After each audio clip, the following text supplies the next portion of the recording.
Welcome. Here we are. It's Corporate Finance 1, and we're in Chapter 7, which is stocks and stock valuation. And we're going to pick up about where we left off. I think we went a little further than this, and so we're going to backtrack just a little bit, maybe. And we'll take a look at this is slide 26. So as you know or remember, you could download these slides from Canvas. They're up on Canvas in block 2 of the course. Actually, this is block 3 of the course. So we have dividends. Stocks make money. Remember how I would always say the company has revenue, and then they have cost of goods sold, the cost to build their product, and then there's other costs like operating expenses, and there's interest to bondholders, and then there's taxes to the government. And when all is said and done, what's left is the dividend. That's what the stockholders get. And I'm really talking about cash dividends here in this example. And so we'll start up here and we'll talk about cash dividends, and then I'll talk a little bit about a stock dividend and a little bit about a merchandise dividend. So let's take a look. A cash dividend. Let's say the firm's earnings available for common stockholders. Remember, that's what our author calls net income. Let's say it's $500,000 this year. So after all other expenses were paid, that's the revenue left for the common stockholders. This is the stockholders' money. If there are 2 million shares outstanding, and we'd find that on the balance sheet as we remember, you would take 500,000 divided by 2 million, and you'd get 25 cents a share. Managers, what they might do, remember retained earnings, they might decide to invest 300,000 of the 500,000 back into the firm, and the stockholders in my example would be complicit with that. Remember, they own the company. If they're not, the managers really couldn't do it. But we're just saying here, the managers say, look, we have 500,000 of your money. We're going to invest 300,000 of it back into the firm, and we call that retained earnings, and that would leave 200,000 to pay out as a dividend. So $200,000 divided by 2 million shares is 10 cents a share. Often dividends are paid 4 times a year. So you're owning your stocks now. This isn't like a great semester to own stocks, but we're learning a lot anyway, I hope. But so at the end of March, you might notice somewhere in the beginning of April, you hear that you're getting a dividend, and it'll be added to your Thinkorswim cash account. Okay, the cash dividends are not guaranteed. It's not like the firm can go bankrupt if it doesn't pay the owners a dividend. The firm would go bankrupt if it doesn't pay interest to bondholders. That's debt. But these are the owners. It's their share of the income. So they're not guaranteed. The firm won't go bankrupt if it skips it. However, if your stockholders who vote and employ you, if they don't get their dividend and they're upset about it, if they don't understand why, that could certainly be a problem for managers. Most stockholders, when they receive a dividend, pay 15% tax on the dividend that they receive. So for example, let's say I'm in the 22% tax bracket as an average American. If I get a dividend, I only pay 15% tax on it instead of 22%. It's not like you add the two together. Instead of paying 22% tax, you only pay 15% tax. Pardon me. Stock dividends, now that's a little different. We'll just look a little about this. Let's say there's 1 million shares outstanding, and let's say a guy owns 10 of them. And so there's this guy who owns 10 shares of a firm that has 1 million shares outstanding. If the company does a 10% stock dividend, it goes to having 1,100,000 shares outstanding, and the guy who owns 10 shares ends up with 11 shares after the dividend. They're just really dividing the ownership up among more shares of stock. And the reason why is it keeps the stock price within a tradable range. It keeps the stock price as a reasonable range.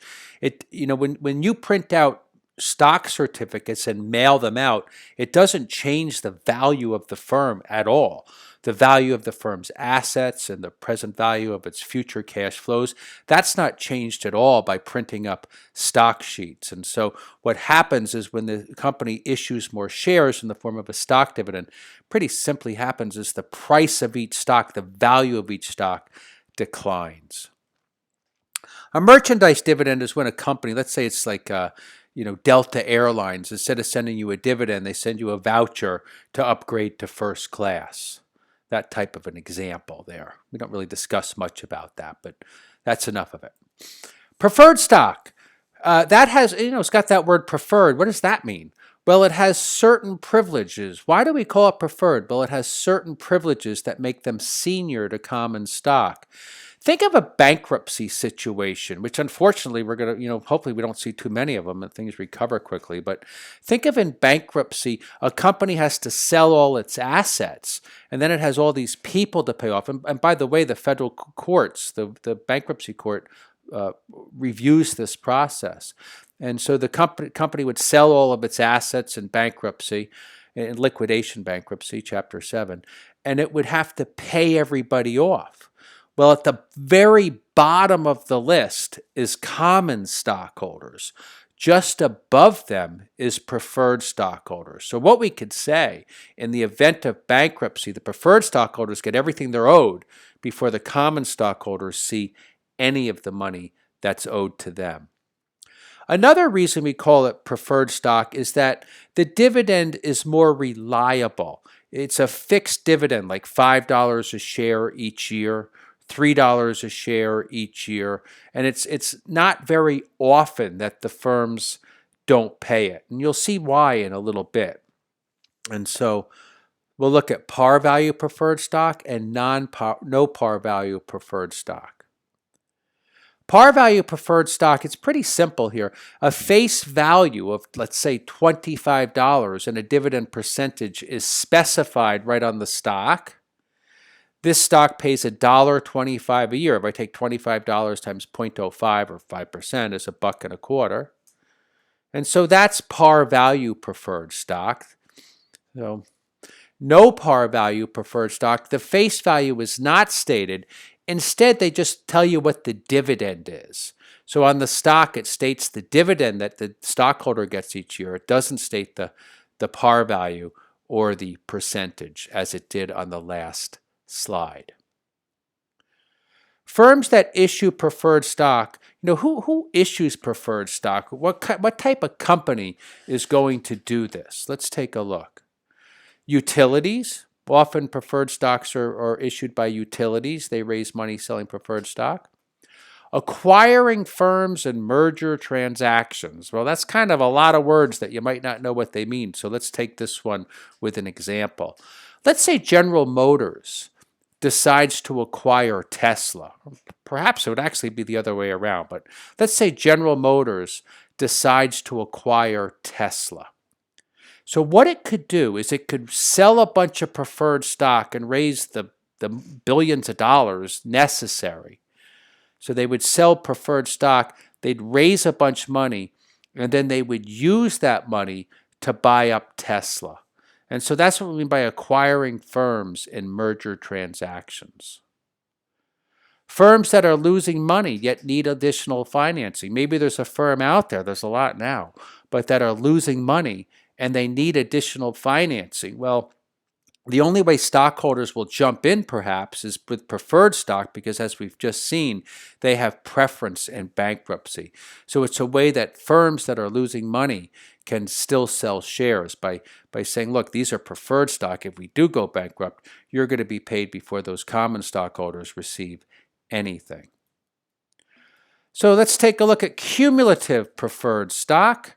What does that mean? They're really talking about the dividend. So what they're saying here is common stockholders will not get paid a dividend until all past due and current preferred stock dividends are paid in full. What are they trying to say?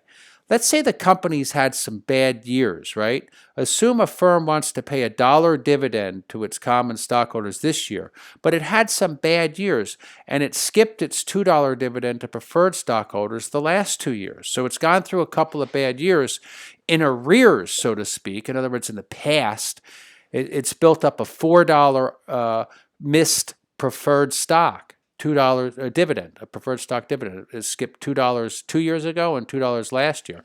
And now they're doing better, and they would like to pay a $1 dividend to its common stockholders. They want to get back on board with the dividends. Well, if it's cumulative preferred stock, the firm must pay all past due and current dividends. So that's going to cost $6.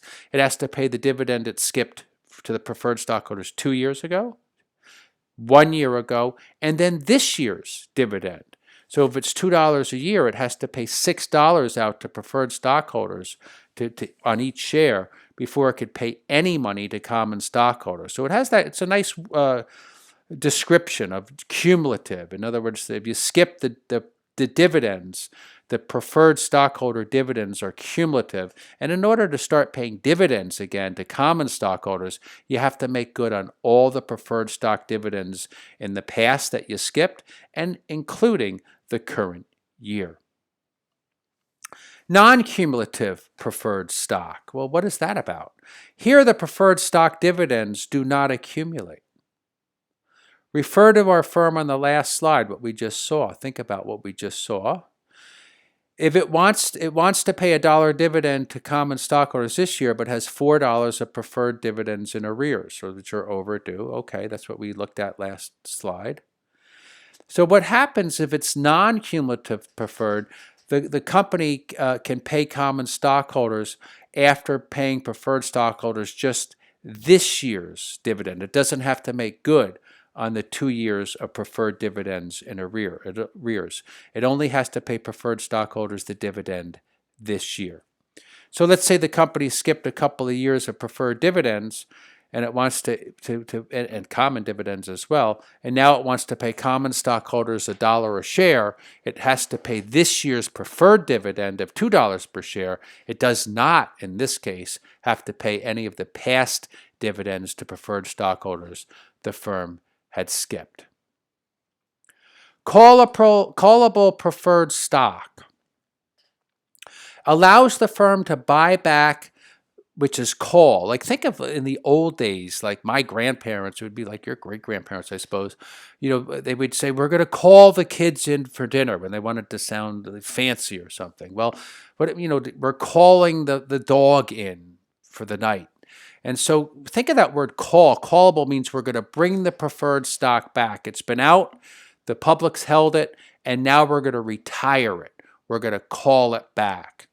And in this case, the preferred stockholders, they can't hang on to it if they want to because it's callable. We're allowed to buy it back at a stated price. They have no say in it. They've agreed to this up front. So, for example, the call price might be $25, which is the face value of the stock, plus $5, and that equals $30. So you could write in there, make a note, that it's $30 is the call price. The call premium may be phased out over time. So in other words, 1 year it might be $5, next year it might be $4. But this call feature provides a maximum price the firm must pay to retire its preferred stock. So the firm, at least initially, if they want to, they could buy back those shares for $30 each. Call features on preferred stock may be for a certain period of time. Like they might say, look, we're not going to call your preferred stock for the first 10 years, but after that it's callable. And the price that it's callable at is initially is $30. Next year, the year after, year 11, or let's say the next year would be year 12, it'd be $29 until that $5 premium is phased out. A venture capitalist. Well, what I'll do is, since these slides are kind of hard to post, I'm going to really make stream slides on YouTube. I'm going to stop here. And then this next video will pick up on venture capitalist.